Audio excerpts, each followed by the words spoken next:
Hello, my name is Vega Goose, and today, well, we're talking about a pretty good game.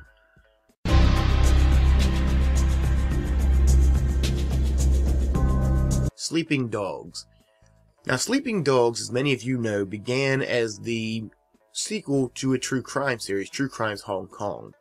However, True Crimes Hong Kong was cancelled, and Square Enix purchased the rights to the game that had been made at this point, and changed it to the cinematic Sleeping Dogs.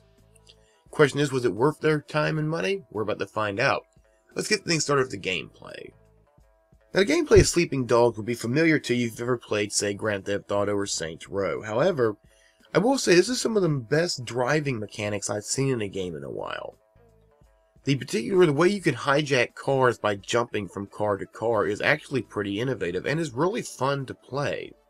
Admittedly, the hand-to-hand combat sort of feels like a nerfed version of the Batman Arkham Asylum system, but it's still a lot deeper than most combat systems in games like this. The characters are actually quite good. It's fun to play the game. There are good mini-games, there are good side quests, there are collectibles.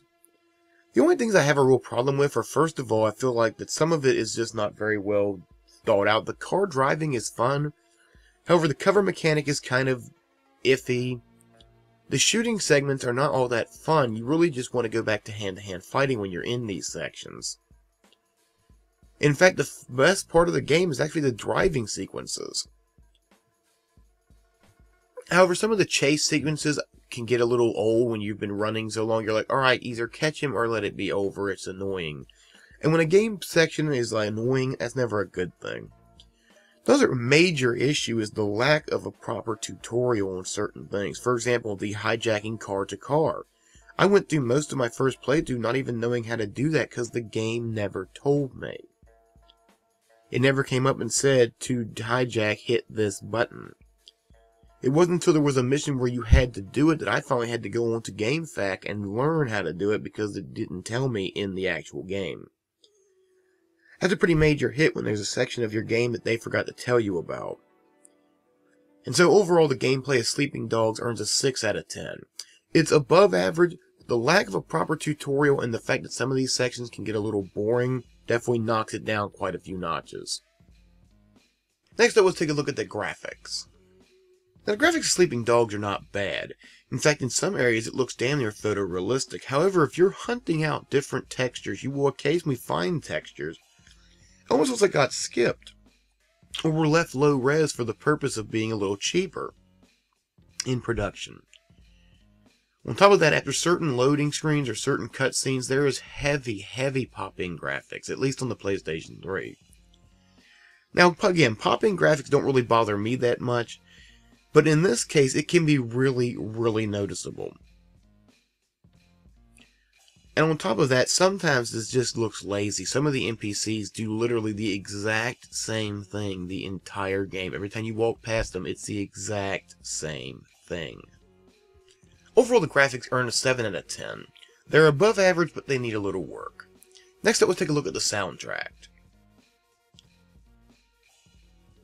The soundtrack for Sleeping Dogs is a bit of a mixed bag. Mainly because certain areas of it feel exactly like it should. It has that Hong Kong vibe that you're looking for. However, other times it's really like you stepped into a bad Jackie Chan movie. Now, the voice acting definitely save it because, frankly, the voices in this game are actually quite good.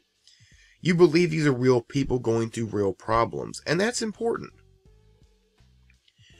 However, some of the lines that they deliver, yes, they deliver them well, but the story in itself just gets a little bit cliched, and so the lines go along with it. Overall, the soundtrack earns a 7 out of 10. It's above average again, but some of the themes can be a little bit clicky, for lack of a better word. Next up, let's take a look at the story. The story of Sleeping Dogs follows Wei Shen as he infiltrates the Sunong Yi, which is basically a Hong Kong version of the Triads. Now, it's actually a very strong story, because it plays it from both sides. It doesn't make the Triads the evil people that most games make the gangs. These people have real personality, they have real stories, and you can see really why they do what they do. In fact, the only major bad thing about this entire game, and I don't think it's spoiler to tell you something that's not in the game, is actually the ending. This game spends its entire narrative gearing you up to make a choice between whether or not you remain a triad with your newfound brothers or whether or not you're still a cop. However, much like Assassin's Creed 3, it then makes the choice for you. This could have added a lot to the replay value if there were multiple outcomes to this story. Admittedly, it doesn't hold it back much, but it does need to be mentioned big time. The only major other failing when it comes to the story is the fact that sometimes, whenever you're in a situation, you just want to be able to have the character make the right decision. Much like at the end of the story, where it comes to a situation where you need to make a choice, and the game makes a choice for you. This is frustrating when you've played games that allow you to make that choice. Now, I'm not saying every game has to let me make every decision, but don't give me both options if I don't get to choose. Just give me what the character's choosing and then move on with it. When you lay out both sides of a choice, this implies you're telling the gamer that, okay, here's both the options, pick one. And that's just really frustrating. Overall, the story earns a 6 out of 10. It's above average, however, there are way too many cliches. There are way too many things you see coming, and that ending damn. Finally, let's take a look at customer care. Actually, the customer care score for this game has been a little bit more difficult than most. It is a good game, and it looks like it had a focus. However, there are parts of it that just feel rushed. The lack of a tutorial, for example, the lack of a choice, the ending is another. It almost feels like they were trying to rush the game out to production far, far too quickly.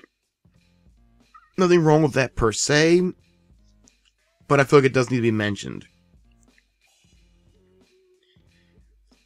Customer care earns a 7 out of 10. Honestly, there are some parts of this game that are really, really great, but there are others that just feel like it was a quick cash-in. Overall, Sleeping Dogs earns a 33 out of 50. It's an above-average game, but it could definitely have been a lot better if it had had a little bit more focused time. Now, part of that could have been the fact that it was an older game that was being re-brought out by Square Enix, as opposed to remaining a true crime sequel. That's it for this review. For more reviews or anything else gamer-related, please head over to holdtheline.com. Until next time, my name is Vega Goose, saying that's my opinion. What's yours? I'll see you next time.